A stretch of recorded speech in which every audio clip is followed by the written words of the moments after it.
चाहते हो तो महाराज ये संभालो, हम बैठेंगे पीछे। ठाकुर जी ने कहा ये तो मैं चाहता ही था कि तुम अपने गाड़ी की बागडोर मेरे को दे दो, इस गाड़ी की स्टीयरिंग मेरे को दे दो, मेरे को बहुत अच्छी चलानी आती है। मैंने एक राजा का रथ चलाया था। किससे कह रहे हैं? नरसिंह जी से। बात भी सही है, राजा का रथ कौन था? राजा के बच्चे का, अर्जुन का रथ चलाया भगवान। भगवान कह रहे हैं कि मैंने बाबा एक राजा के बेटे का रथ चलाया था, मेरे को बहुत अच्छा आता है चलाना, मेरे को दीजिए। और महाराज जो नकेल पकड़ी ठाकुर जी ने, जो बूढ़े जो बैल थे वो भी जवान हो गए। क्या हो गए?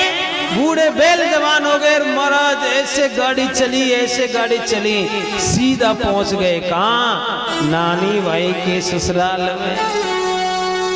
लेकिन कहते हैं ना, गरीब की पूछ कोई नहीं करता। ये पूछ फिरा गई। लोगों को पता लगा, ससुर जी को पता लगा कि नरसिंह जी आ गया है। उसने पूछा भैया क्या लेके आया बताओ तो। और महाराज कुछ नहीं लाया, टूटी गाड़ी है, गाड़ी के साथ में 16 सूरदास है, 17वां खुद है, और नहीं है कुछ भी लेना देना। आप सोच रहे हो कि महाराज भात लेके आया हो, नहीं है कुछ भी। उसने कहा ठीक है तो ऐसा करिए, उसको गौशाला में डाल दो, क्योंकि प्यारे उसकी जगह वही है।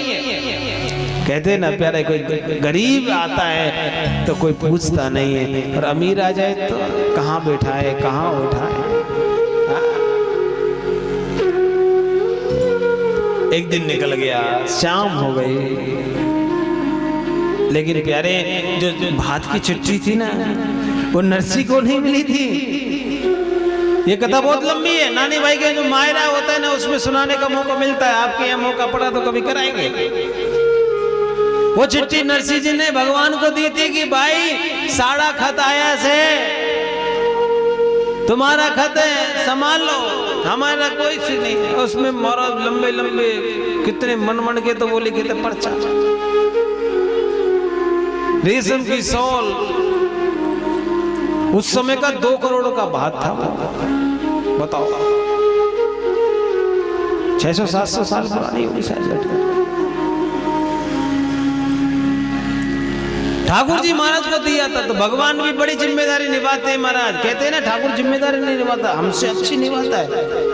भगवान ने क्या कहा लक्ष्मी जी से? ए लक्ष्मी जी तैयार हो जाओ। कहाँ चलना है प्रभु? उसने कहा आज हम नरसिंह जी की बेटी के यहाँ भात भरने चलेंगे। क्या चलेंगे? हम लोग भात भरने चलेंगे महाराज। और जैसे कहा लक्ष्मी जी तुरंत तैयार हो गई और कहने लगी महाराज बड़ा अच्छा मौका है, तुम तो फिर भी ठीक हो, तुम बता दिया तो तुम तो क्या भात भरना जानो? भात भरना तो हमने देखा है, हम भरेंगे तुम्हारे साथ में। और महाराज ठाकुर जी ने बनाया मुनीम का रूप और लक्ष्मी जी ने बनाया उसकी धर्मपत्नी का रूप, और दोनों निकल पड़े साहब। कुबेर को आदेश दे दिया जितना धन है सब लुटाना है। क्या करना है मेरी माँ? मेरा नरसिंह का भात है, मेरी नरसिंह की बेटी का भात। महाराज ऊंटों पे लादा, हाथियों पे लादा, खच्चरों पर लादा, और लादने के बाद में बड़े बड़े रथों में जब धन को भर लिया, और महाराज कपड़े भरे, बर्तन भरे, और भर करके ठाकुर निकल पड़े। शाम का समय था, और महाराज जैसे शाम का समय भगवान की जो परकर चलने लगा तो मिट्टी उड़ने लगी, और मिट्टी उड़ रही है। जैसे नानी भाई का जो ससुराल था वो आने लगा तो प्यारे मिट्टी का बड़ा गुम्बार हो गया। गुम्बार जानते हो? मिट्टी का बहुत बड़ा आंधी का जैसा माहौल हो गया। अब वो आंधी चलने लगी तो प्यारे क्या वहां के लोग कहने लगे भैया आज कहाँ है रो, देख तो सही।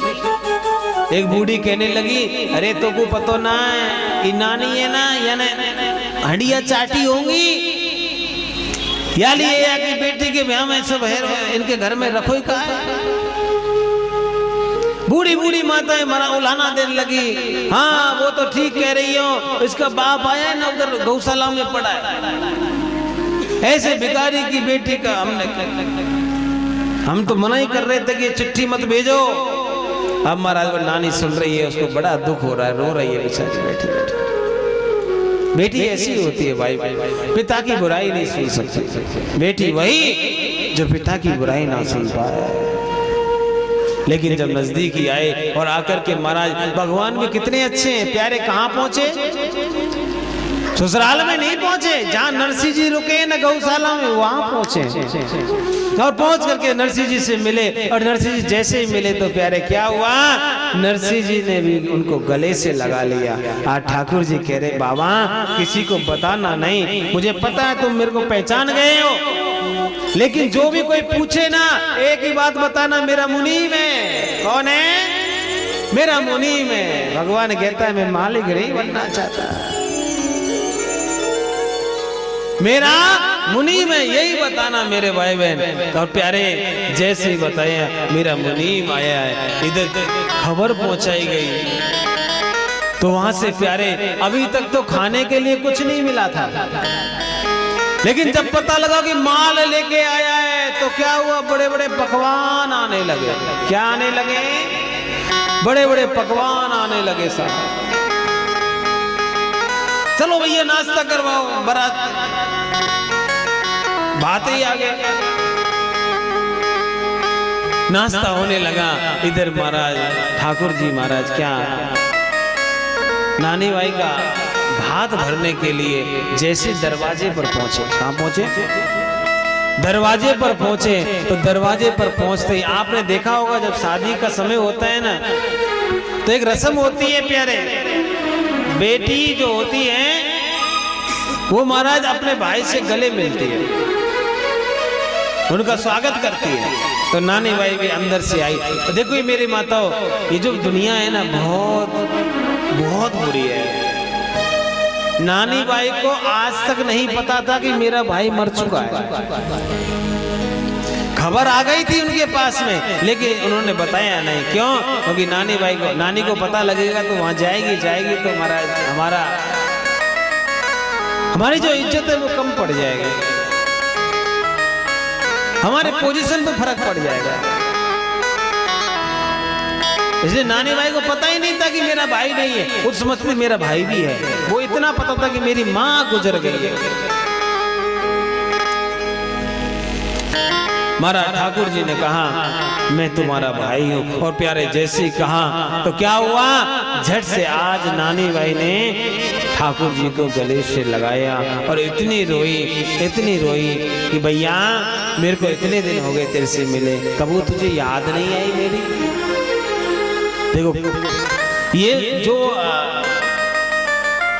सगुन होता है ना थोड़ी देर का होता है, लेकिन नानी भाई का मन क्या कर रहा है, इसके सीने से चिपकी रहूं, इसके सीने से लगी रहूं, उसके हटने का ही मन नहीं कर रहा है।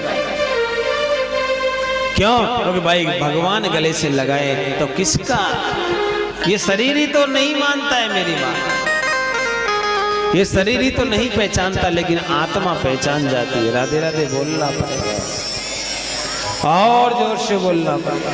कई माताएं आती हैं कथा में उठ करके चली जाती हैं, ऐसे लगता है पिक्चर का इंटरवल हो गया। हाँ? ऐसी माताओं से अनुरोध है मत आया करो भैया, 3 दिन और है और कथा है, ऐसे कर लेंगे। लेकिन आना जाना करते हो ना बड़ा अजीब सा लगता है। नानी भाई ने ठाकुर जी के गले लगी और प्यारे खूब रोई। भगवान ने कहा बहन चिंता ना करो, और ठाकुर जी ने पीताम्बर निकाल करके उसके आंसू पोंछ डाले। आंसू पहुंचने के बाद में मेरी माता क्या हुआ, भगवान ने 1 नहीं 2 नहीं 3 नहीं, जो मांगता है उसको डबल देते हैं। ससुर जी को बुलाया, हाँ जी बताओ क्या देना है। देखो भगवान भी कितना अच्छा है, चिट्ठी भगवान के पास में है लिखा हुआ, लेकिन पर्चा किसको पकड़ाया?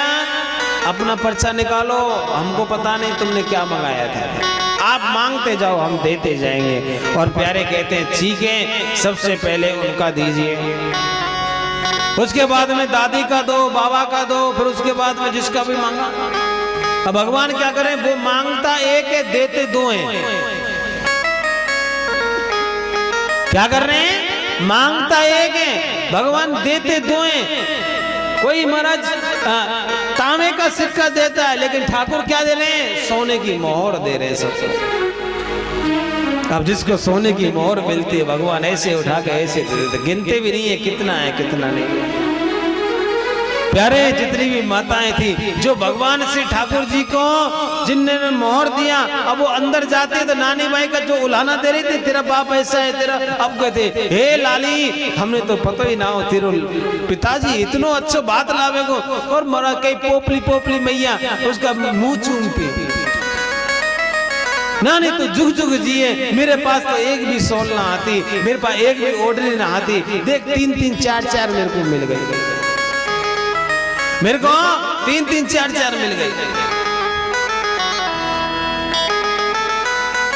भगवान ने महाराज सबको विदाई दी और उसके बाद में क्या अंत में क्या किया, भगवान ने पूछा अब कोई बच तो नहीं गया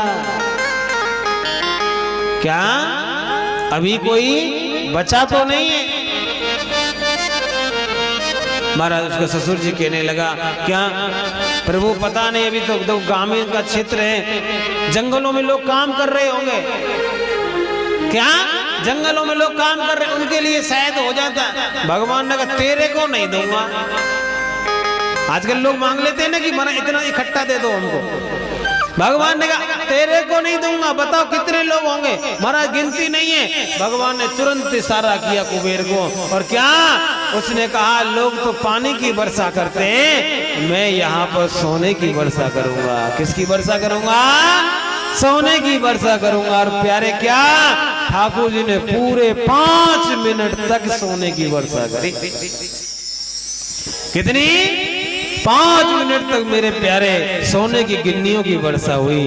प्यारे इतना इतना ढिंगास लग गया, सब लोग लूटने लगे, जहां थे तहां लूट रहे हैं, सबके घरों में मरा सोना सोना हो गया। भगवान ने कहा भैया मेरा भात पूरा हो गया, अब मुझे जाने के लिए तैयारी करनी। सबका पूरा हुआ।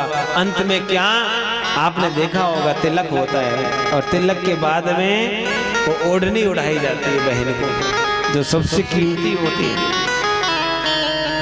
भगवान ने सबको पूरा बात किया और करने के बाद में ओढ़नी उड़ाई, कैसी जो आज तक उनके ससुराल वालों